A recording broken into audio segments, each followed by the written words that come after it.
Breakfast and brilliant ideas, coffee and conversation, we're serving up that and much more at IBJ Media's events. Join us at an upcoming event and kickstart your day with fresh ideas and new connections. Check out our event lineup and register now at ibj.com/RSVP. This is Inside Indiana Business Radio for the afternoon of Friday, April 10th, 2026. I'm Alex Brown. The City of Gary is continuing efforts to redevelop the vacant Genesis Convention Center property, and 6 developers have come forth with proposals for various potential uses.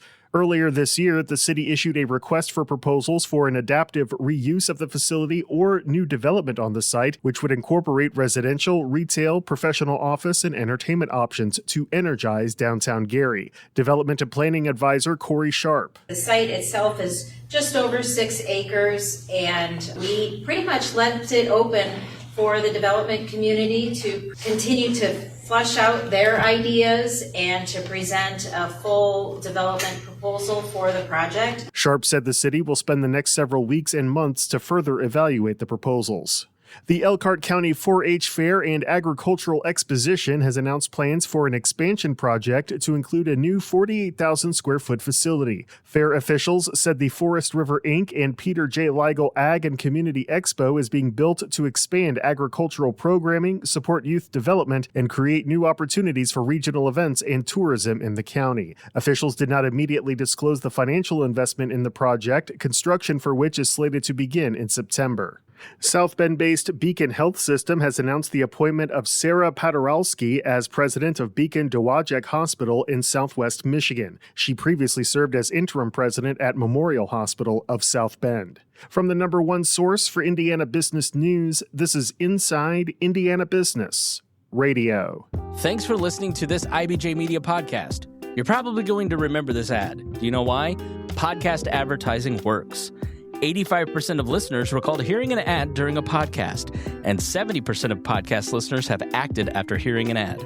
So whether you're looking to be heard across the entire IBJ Media Podcast Network, sponsor one of our shows, or just start with a 30-second ad, IBJ Media can help. Contact advertise at ibj.com to learn more.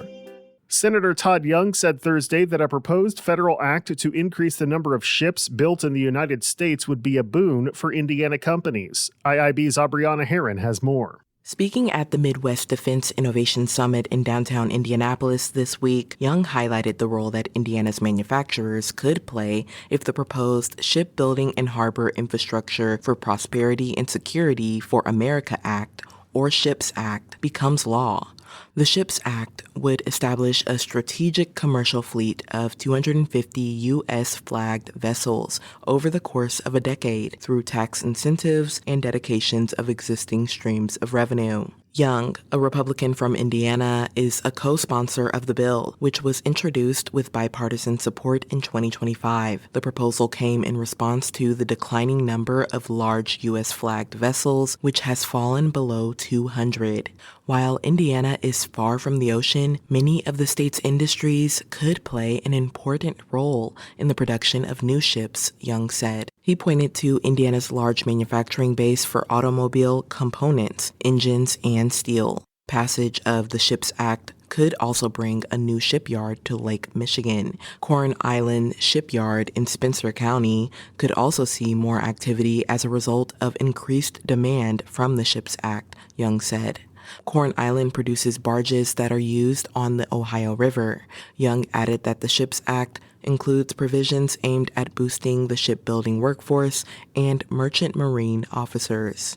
Aubriana Herron, Inside Indiana Business Radio. The Indiana FFA Foundation is set to undertake a $1 million renovation of its Leadership Center's main lodge after receiving a $500,000 matching grant from the Lilly Endowment. The grant, which will be matched dollar for dollar, will fund a multi-phase project aimed at modernizing the facility and improving accessibility. Planned upgrades include replacing mechanical systems, renovating restrooms to meet accessibility standards, and addressing structural needs to ensure the building's long-term stability.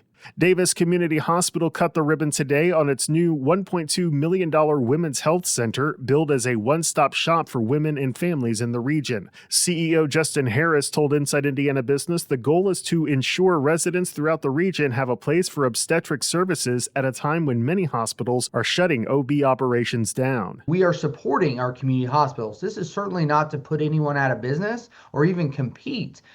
It is to keep our patients here in Daviess County, and we can deliver their babies, and if they're coming from Greene County or Knox County, we will deliver their babies and we will send those patients back to their primary care or their midwives so they can continue care in their hometown, but know that Daviess Community is right here for them when that time comes. The center includes OBGYN offices, prenatal services and postpartum support, and new women's ultrasound and 3D mammography services in one location.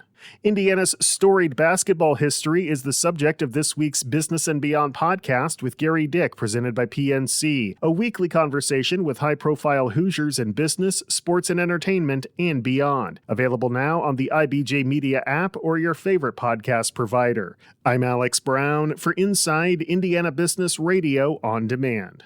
Curious about what's shaping law in Indiana? From court reforms and NIL rights to mental health courts and energy commissions, the Indiana Lawyer Podcast breaks down the biggest legal issues of our time. I'm your host, reporter Maura Johnson.